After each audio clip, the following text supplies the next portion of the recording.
Hello and welcome to my YouTube channel. My name is Dana and today I made shepherd's pie, and of course I wanted to share the recipe with you.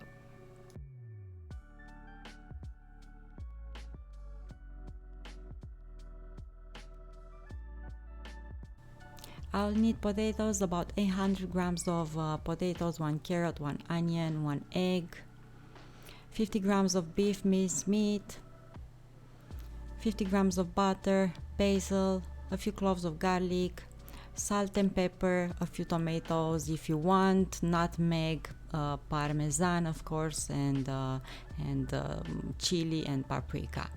I peeled potatoes and I sliced them. I will cover them with water, add a pinch of salt and let them boil completely.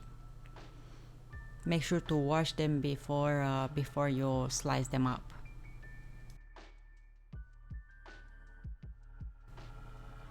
Cut the carrot in small cubes.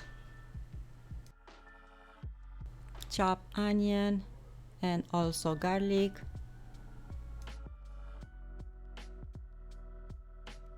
In a pan, I added a bit of olive oil, like 1 tablespoon. Add onion and let it soften up a bit.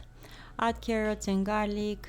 Add spices of your choice. I added a bit of chili just to have to give this meal a kick. Some pepper, oregano and basil.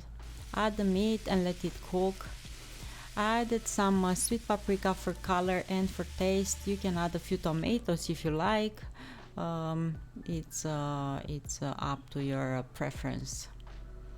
Don't forget about salt and pepper and let this cook. If you see that has a bit too much fat, you can drain that. Otherwise, just let the meat cook on the stove until it's nice and soft and tender.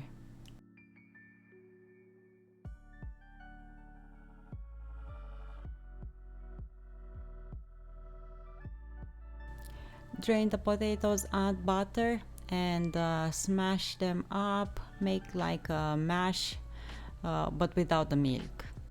Add salt to your taste and make this creamy mash. Added a bit of nutmeg because it will give an awesome flavor. And let this to cool down just for a few minutes. In the meantime, place in your baking dish the meat that we cooked on the stove and preheat your oven at 180 Celsius or 350 Fahrenheit. Press the meat in your dish and level it nicely. Now that the mash cooled down a bit more, beat that egg and add it over the mashed potato and put this in a piping bag because I will decorate the pie, and you can decorate it easily if you put the mash in a piping bag. Pipe the mash on top of the meat because the meal has to be pretty as well. It will be tasty, but if you make it prettier, you'll be more satisfied. I had a few olives in the fridge, so I added those. I grated a bit of Parmesan and baked this in the oven for about 25 minutes until it looked nice and golden on top. Thank you so much for watching. Don't forget to subscribe. I will see you here next time with another recipe. Until then, find reasons to smile. Make sure to ring the bell or give me a like if you enjoy watching my recipes, and also comment down below. Thank you. Enjoy your day.